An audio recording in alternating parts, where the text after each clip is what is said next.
समाज में बहुत सी परंपराओं में से एक परंपरा प्रीति को हमेशा से ही नापसंद थी। वो थी दहेज परंपरा।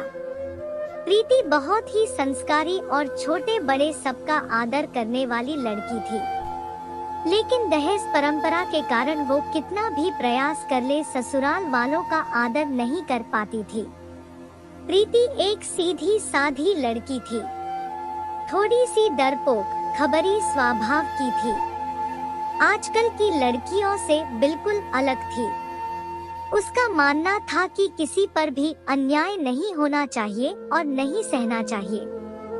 ऐसे स्वभाव की प्रीति जब शादी करने का विचार करती है, तब उसके डरपोक स्वभाव की वजह से उसका रिश्ता टूट जाता था।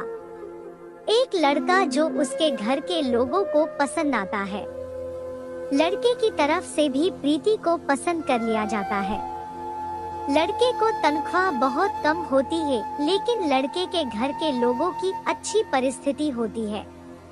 पर वो लड़के के माता पिता प्रीति के पिता से कहते हैं कि हमें घर लेने के लिए आधे पैसे आपको देने होंगे और आधे हम देते हैं। शादी के दोनों तरफ का खर्चा भी आपको करना होगा। ऐसी शर्त रखकर शादी पक्की करते हैं। प्रीति के सुख के लिए उसके पिता कर्ज लेने के लिए बहुत प्रयास करते हैं, लेकिन प्रीति की होने वाली सास का प्रीति को बार बार फोन आते हैं। सिर्फ शादी तय कर ले, बाकी की जो बातें पक्की की थी उसका क्या। उनको दहेज हाथ में चाहिए था। प्रीति और उसके माँ पापा को आश्चर्य होता है कि ये सब पैसों के लिए इतने पीछे क्यों लगे हैं। तभी उसके पिताजी को शक हुआ और पूछताछ करने पर उनको समझ में आता है लड़के के माँ पिता की घर की हालत कुछ ठीक नहीं है। हमने जैसे सोचा था वैसे तो कुछ भी नहीं है। लड़के वालों ने जो बायोडाटा बनवाया था वो झूठा था। लड़के को तो तनख्वाह है ही नहीं। लड़के के पिता जैसे तैसे काम करके घर का खर्चा चलाते थे। ये सब मालूम होने पर क्या करूँ ये उनको समझ में नहीं आ रहा था, क्योंकि शादी तोड़ नहीं सकते। सगाई हो चुकी थी और अब शादी तोड़ी तो समाज में बदनामी होगी और फिर से लड़की की शादी नहीं होगी। इस डर से उन्होंने भी शादी तोड़ने का विचार मन से निकाल दिया और उसमें सकारात्मक बाजू देखकर जैसे लड़का होशियार है तो वह जिंदगी में भागदौड़ करके जिंदगी में अच्छी नौकरी पा ही लेगा और लड़की को सुखी रखेगा। जो हमने आधे पैसे फ्लैट के लिए दिए हैं वह लड़की को ही मिलेगा। यह सब बातों का विचार किया और जैसे तय किया था वैसे ही शादी हो गई।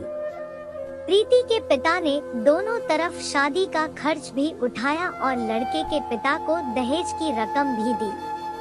शादी होने के बाद लड़का होशियार होने के कारण उसे अच्छी नौकरी मिली। जब फ्लैट लेने की बात आई तो प्रीति के ससुराल वालों ने उन्हें पूरी रकम देने के बजाय 20 लाख के बजाय 5 लाख ही दिए।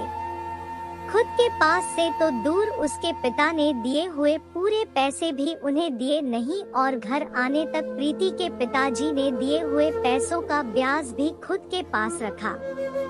यह सब बातें तो प्रीति को खटक रही थी। उसने यह सब बातों का प्रश्न पूछने का बहुत प्रयास किया, लेकिन उसे उत्तर नहीं मिला। प्रीति डरपोक जरूर थी, लेकिन अन्याय सहने वाली नहीं थी।